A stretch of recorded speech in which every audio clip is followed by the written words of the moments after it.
Latest updates के लिए ultra channels को सब्सक्राइब करें और बेल आइकन को प्रेस करें। सब जल गए होंगे, मर गए होंगे, ये सब गया सराइयां हैं। मुझे उनकी हड्डियां चाहिए। इंक्वायरी कमीशन के सामने जवाब मुझे देना है, तुम्हें नहीं। सत्या सिंह ने लड़ झगड़ कर इंक्वायरी कमीशन बिठाया है, पुलिस की खाल उधेड़ कर रख देगा। जाओ तलाश करो।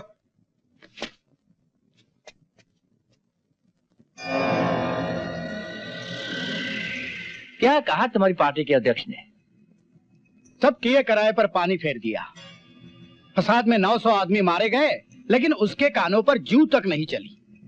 कहता है जनता में विश्वास पैदा करने के लिए सद्भावना यात्रा चलाओ और फिर मेरी मांगों पर आगे गौर किया जाएगा। आगे तुम्हारी पार्टी के अध्यक्ष उठने 6 महीने लगाता है और बैठने 6 महीने। अगर उसकी बात मानोगे ना तो चीफ मिनिस्ट्री तो दूर की बात है, इस मिनिस्ट्री से भी हाथ धो बैठोगे। उसका तो बस एक ही असूल है, जो जीता वो अपना और जो हारा वो पराया। तो फिर तुम ही बताओ अब क्या करें। तुमने मुझसे पूछे बिना इंक्वायरी कमीशन बैठा लिया है, क्या जरूरत है ऐसी बेवकूफी करने की? याद रखना, ये राज बहादुर राठौर तुम्हारी तलवार से तुम पर हमला करेगा और जिन एमएलए पर तुम तकिया कर रहे हो ना, वो यूं फिसल जाएंगे, यूं। हाँ साहू, मुझे डराने की बजाय काम की बात करो। मेरी पार्टी के 4 एमएलए तुम्हारे साथ हैं। तुम्हें 14 एमएलए की जरूरत है, उन्हें खरीद डालो। आजकल वादे और मुलाहिजे से काम नहीं बनते। और फिर इन एमएलए की बारात दिल्ली रवाना करो, तब कहीं जाकर तुम्हारी पार्टी के अध्यक्ष झुके तो झुके। तुम जानते हो वो इंटरव्यू भी नहीं देगा उन्हें।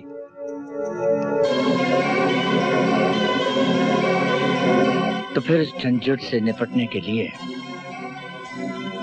राज बहादुर राठौर को ही खत्म कर दो। जहां 900 आदमी मरे हैं वहां 901, क्या फर्क पड़ता है? लेकिन नतीजा 100% निकलेगा।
फौरन यहाँ से चलिए, आपकी जान को खतरा है। दुश्मन यहीं कहीं आसपास होगा।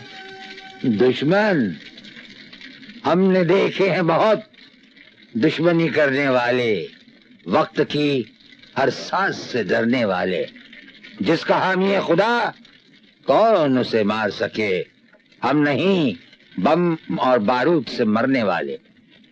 Sir, director general of police ने शिमला कॉन्फ्रेंस से हमें हिदायत दी है कि आपको फौरन Z कैटेगरी की सिक्योरिटी दी जाए। आप हमेशा इनकार करते हैं, अब तो कबूल कर लीजिए। आपकी सिक्योरिटी किस काम की कमिश्नर साहब? जो श्रीमती इंदिरा गांधी और श्री राजीव गांधी जैसे लीडरों को न बचा सकी, वो हमें क्या बचाएगी? देखिए, जिन्हें अवाम से डर होता है, उन लीडरों को सिक्योरिटी की जरूरत होती है। सर, आपको किसी पर शक है? शक तो हमें हमारी आस्तीन के सांपों पर है। हम खुद उन्हें एक दिन ढूंढ लेंगे। सर, अभी पता चला है कि धमाके में जो बारूद इस्तेमाल की गई थी, वही बारूद पिछले फसादात में भी इस्तेमाल की गई थी। फिर तो हमारा शक यकीन में बदल गया। अब ये मत पूछिएगा कि वो है कौन। वो जो कोई भी है, पुलिस की पहुंच से दूर है। एक न एक दिन हम उनका नकाब उलट देंगे। अब आप जा सकते हैं।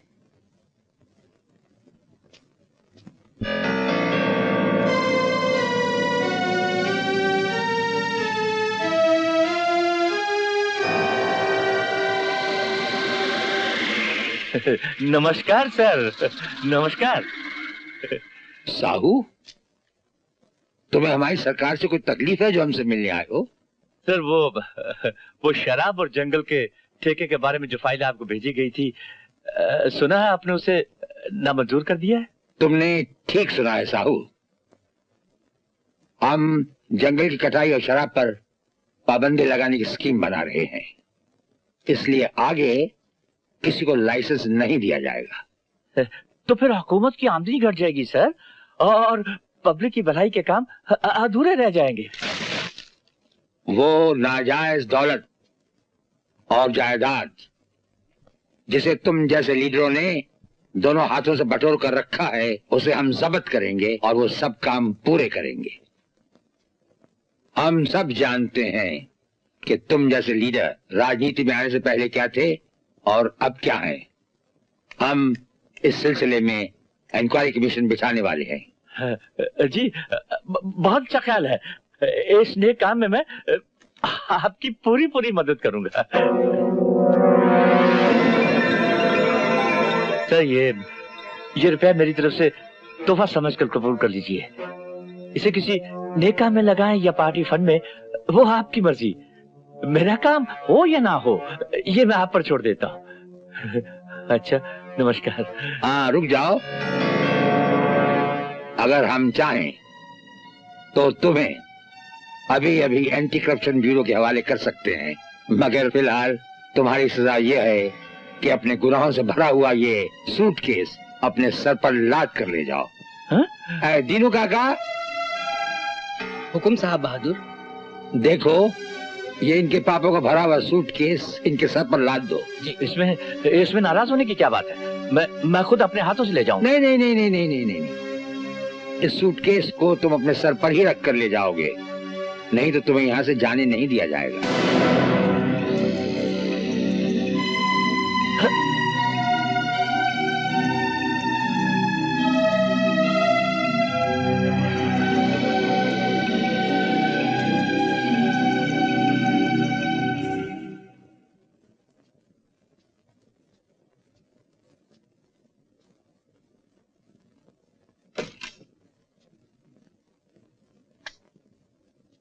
नमस्कार। नमस्कार।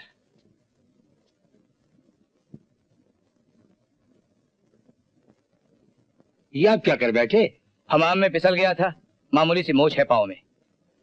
राठौर साहब, आप तो जानते ही हैं कि संसद में हमारी पार्टी को पूरा बहुमत प्राप्त नहीं है। जब भी संसद में हम किसी अच्छे काम के लिए बिल पेश करते हैं तो ये विपक्षी दल वाले बहुत उधम मचाते हैं। इसीलिए हमने कोशिश कर करा के विपक्षी दल के 12 एमपीज को अपनी पार्टी में लेने का फैसला किया है, जिसके बाद हमें संसद में पूरा बहुमत मिल जाएगा। उन एमपीज को देने के लिए मुझे 12 करोड़ रुपए चाहिए। प्रेसिडेंट साहब, मांगे के उजाले से घर रोशन तो किया जा सकता है, लेकिन हमेशा के लिए रोशन रखा नहीं जा सकता।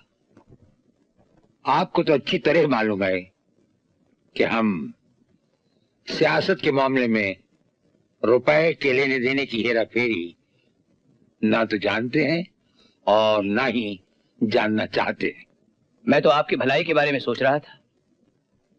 अगर आप राजनीति के तकाजों को समझ नहीं पाएंगे तो मुझे उन लोगों से मदद लेनी पड़ेगी जिनसे आप खुश नहीं हैं।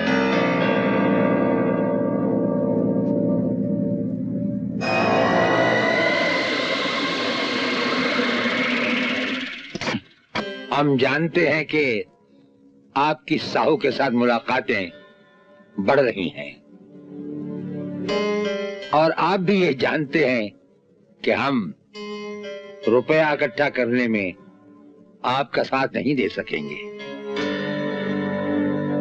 तो मैं आपके इस फैसले को आपका आखिरी फैसला समझूं। बेशक बेशक, आज के लिए भी और आने वाले कल के लिए भी। हम बैसाखी के सहारे चलने वाली सरकार को सरकार मानते ही नहीं।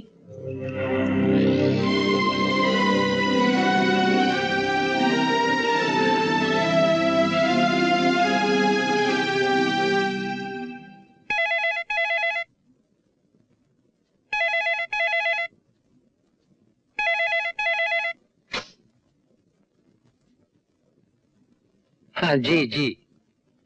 हाँ मिस्टर प्रेसिडेंट, इत्तेफाक की बात देखिए कि हम अभी अभी आपको याद कर रहे थे। जी हाँ जी हाँ, कल हम दिल्ली पहुंच जाएंगे। जी।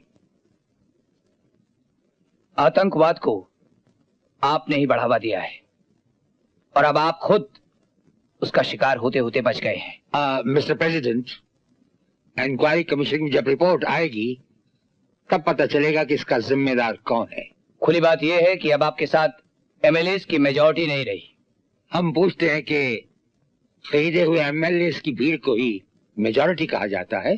जी हाँ, राजनीति में ऐसा ही होता है, ऐसा ही करना पड़ता है।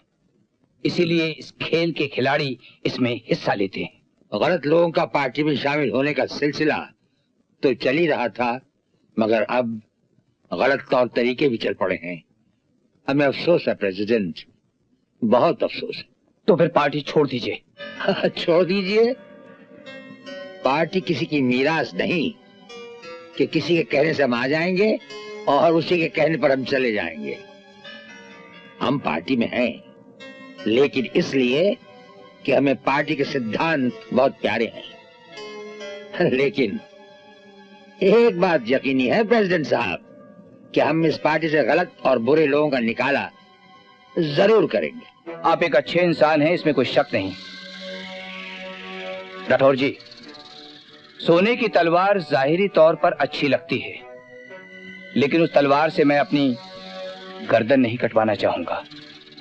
आप त्याग पत्र दे दें, क्योंकि आप कमजोर हो गए हैं। कमजोर? और हम कमजोर ना हम कभी थे और न कभी हो सकेंगे। शाह की चाल आपने चली है, हम देखेंगे आप अपनी भेड़ बकरियों को कब तक बचा पाएंगे। मिस्टर प्रेसिडेंट, वक्त का इंतजार कीजिए। वो तो ठीक है। आपने त्याग पत्र क्यों दे दिया?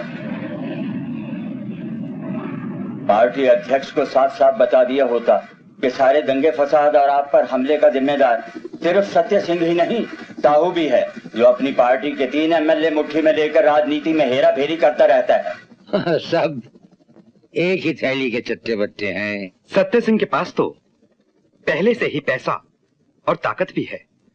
अगर उसे सरकारी अधिकार भी दिया गया तो वो तो सारे राष्ट्र में अंधेरा ही अंधेरा फैला देगा। सूरज की कदर अंधेरा होने के बाद ही तो होती है। अगर हाई कमांड इसी तरह अपने फैसले बदलती रहेगी तो पार्टी की इमेज क्या होगी, देश का भविष्य क्या होगा? वही जो तुम देख रहे हो। आप जैसे धर्म उपदेशक अगर कुर्सी छोड़ देंगे तो सत्य सिंह जैसे अधर्मी आकर उस पर बैठ जाएंगे। लोकतंत्र का क्या होगा? अरे भाई, लोकतंत्र है कहाँ? हर पार्टी में 4, 8, 12 काली भीड़ें होती ही हैं। उन्हें खरीदा जाता है, सरकारें बनाई जाती हैं और सरकारें चलाई जाती हैं। तो हम भी इन भेड़ों को खरीद सकते हैं? हाँ, तो फिर हम में और सत्य सिंह में फर्क ही क्या रहा? इसीलिए राजनीति एक तजारत बन चुकी है और हम ताजर नहीं। याद रखो, जब विचार का दीप बुझ जाता है तो आचार अंधा हो जाता है, और हम अंधेरा फैलाने नहीं, अंधेरा मिटाने आए हैं। फिर तो सत्य सिंह जैसे झूठे का राज चलता रहेगा। नहीं नहीं,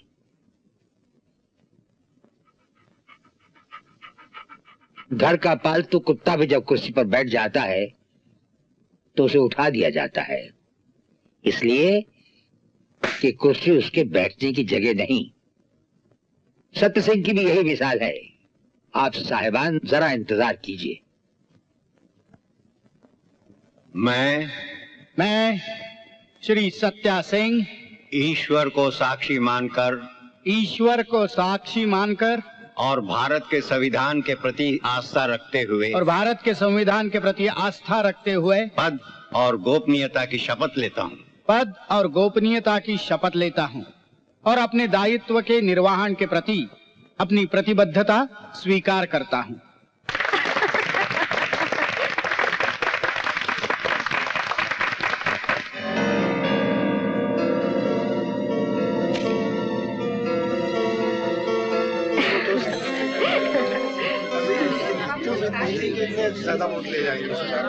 मुबारक हो।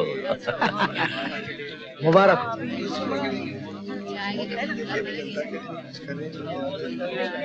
सर, हाईकमांड ने इतनी बड़ी जिम्मेदारी मेरे कंधों पर रख दी है, मुझे आपकी मदद और रहनुमाई की बहुत जरूरत है।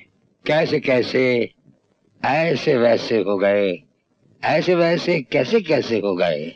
कल जो थे चमचे हमारे, आज वो लीडर हो गए।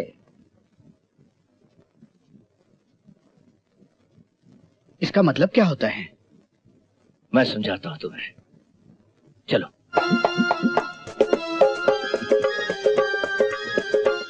जिसे देखो वो फूल लिए चले आ रहे हैं, और ये मुझे से फूल न खाने के न पीने के। हाँ, 500 नोटों के हार लाए तो कोई बात बनती है। ये क्या कर रही हो? अरे तनिक ठहरिए ना, हम आपकी नजर उतार रहे हैं। और जाने कौनों कौनों की बुरी नजर लग गई हो, चीफ मिनिस्टर जब बन गए हो। डैडी, साहू जी आए। मुबारक हो। आपको भी मुबारक हो भाभी जी। ये जीत मेरी नहीं, तुम्हारी जीत है। ये तोहफा मेरी तरफ से तुम्हारे लिए। मैं खुश तो तुम खुश। कितने का है? 1 करोड़ का है। नादिर है। मैं किसी का एहसान नहीं रखता। मतलब अब तुम्हें मेरी मदद और दोस्ती की जरूरत नहीं है? अरे गजब करते हो, तुम्हारे बिना मेरी राजनीति कैसे चलेगी? तो फिर मुझे जंगलात की कटाई का ठेका चाहिए। तुम तो मेरे बाप निकले। जिसके लिए मैंने इतने पापड़ बेले हैं, वो क्या मैं यूं ही उठाकर तुम्हें दे दूं? इससे करोगे? तुम दोस्त समझदार हो। मैं खुश तो तुम खुश। हाँ, याद रखो, ठेकेदार का नाम न तुम्हारा होगा न मेरे बेटे का। किसी तीसरे जमोरे के नाम पर ठेका ले लो। वो मैं जानता हूं, वरना किसी को राजा बनाने का खेल क्यों खेलता? मैं खुद राजा बन बैठता। चलो, मेरी तरफ से मेरे एमएलए घनश्याम दास के फार्म हाउस पर तुम्हारे लिए पार्टी है। कोई देख लेगा तो? हम भी उसे देख लेंगे।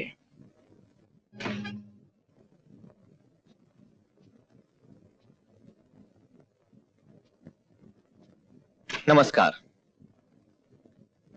तुमने मुझे सैल्यूट नहीं किया? मैं यूनिफॉर्म में नहीं हूं मान्यवर। तो यूनिफॉर्म पहनकर आए होते। मैंने मजाक किया, बैठो।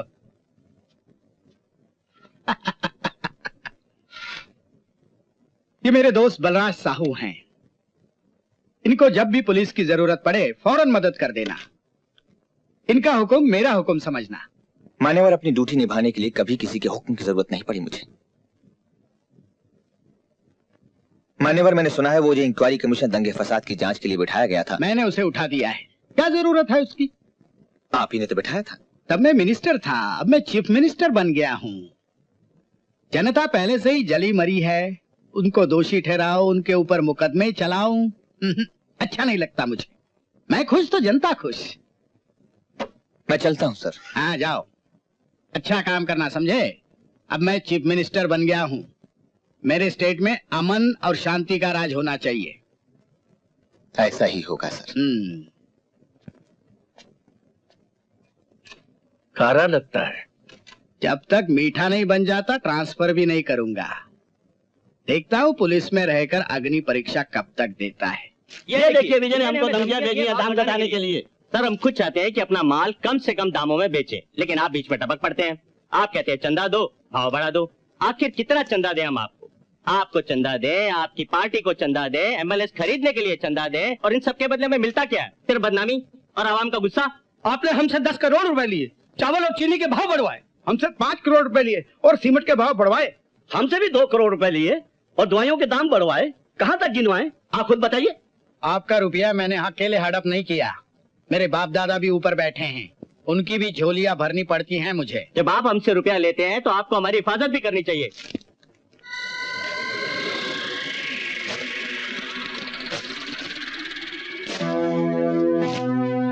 आप लोग ना दाम घटाने की चिंता करें, ना इन धमकियों से डरें। विजय को मैं देख लेता हूँ। मैंने भी कच्ची गोलियां नहीं खेली हैं।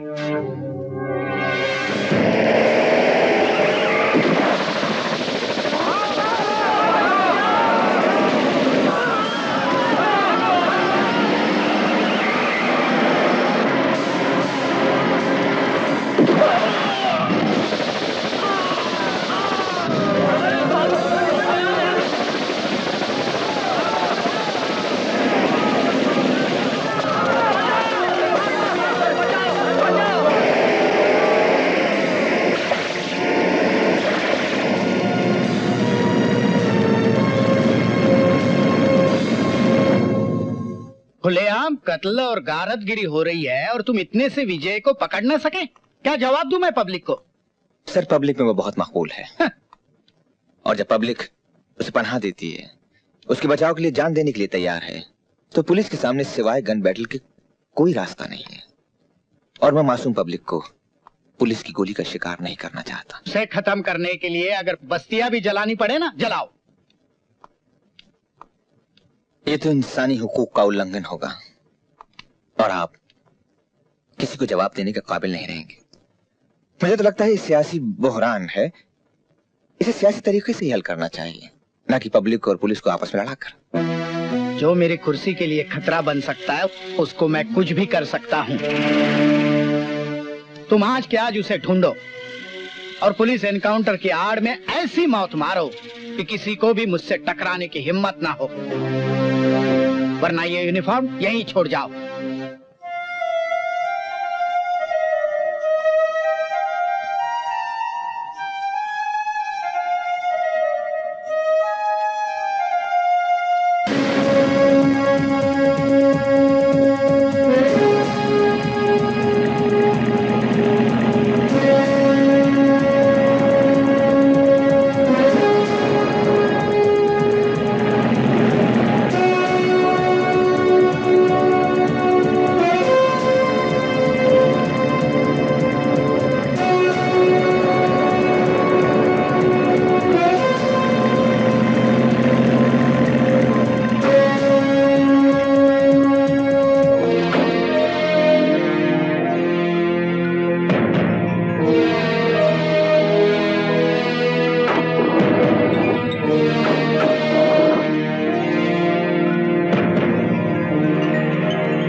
देर बाद तो ठीक है ना? तुम सबको लेकर पीछे की पहाड़ी से निकल जाओ। मैं पुलिस का ध्यान अपनी तरफ कर लेता हूँ। नहीं, मैं तुम्हें अकेला नहीं जाने दूंगा। मैं अकेला नहीं हूँ, मेरे साथ भगवान है और ये बंदूक भी। तुम लोग जाओ, ठीक है?